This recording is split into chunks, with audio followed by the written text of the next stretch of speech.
Today, we are talking about how to stay motivated during tough times. Hey guys, if you don't know me, my name is Michael Fleischner, and I do this little thing called Freelance Friday every week, helping freelancers become successful. So, in today's episode, we're really going to be talking about what do you do when times are challenging? You know, as a freelancer, sometimes you lose a client, sometimes you lose more than one client at a time. It happens. That's just the reality.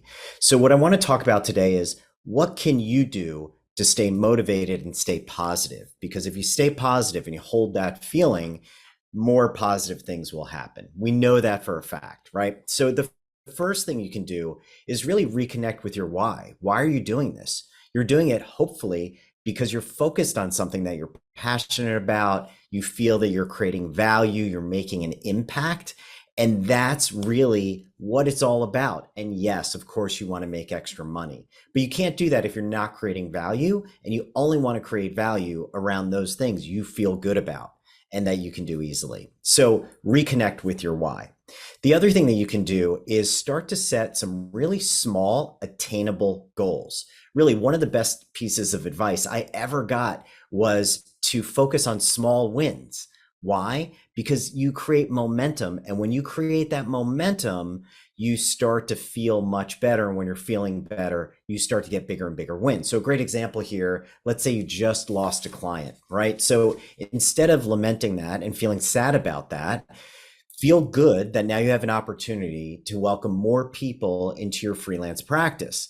And one thing you could do that I like to do if I lose a client, which inevitably happens, right? Either you service them successfully or things change on their end. What you can do is put some small tasks in place that you can check off. What do I mean? I don't know. Go to LinkedIn and send 3 LinkedIn messages to potential prospects, or pick up the phone and have 2 phone calls with previous clients, or maybe look through your current client list and suggest a new product or service you can deliver. The list goes on, but you want to set tasks that are in your control that you can implement. And when you do, what's happening is you are creating that positive forward momentum that'll help you in tough times.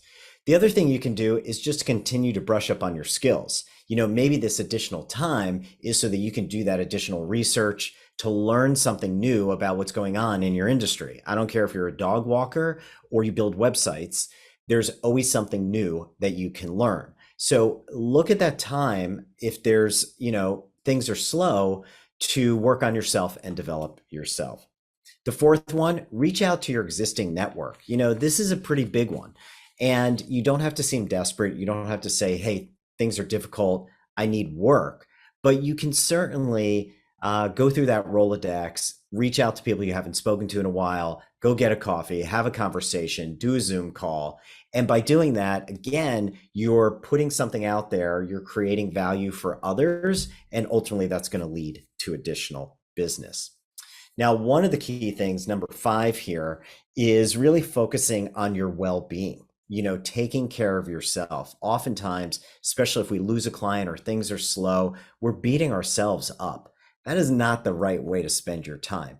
Instead, what you should be doing is taking that extra time to work on yourself.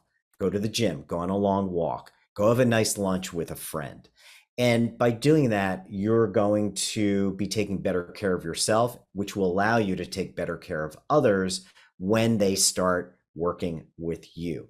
All right, so self-care is really important. Number 6 is really focused around structure and organization. Just because things are slow doesn't mean there shouldn't be rules, processes, procedures. Like, you should keep everything going.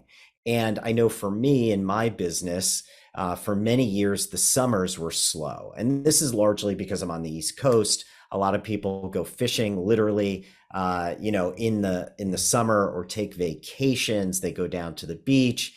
And at some point after 3 years, I was like, well, if this is happening every year and I'm complaining every year, I need to put something into place so that I'm not in this situation year after year. So it's creating that structure. And for me, it was a lead funnel and doing some other things that we can talk about in a different video. But, ultimately, it's creating structure and using the slower times to really build that out.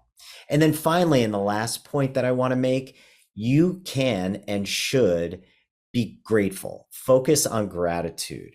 Now, when you focus on gratitude, what happens is you find more things to be grateful for. And the fact that you have this contrast, meaning maybe you were doing a certain level of business and now you're not, be grateful for that.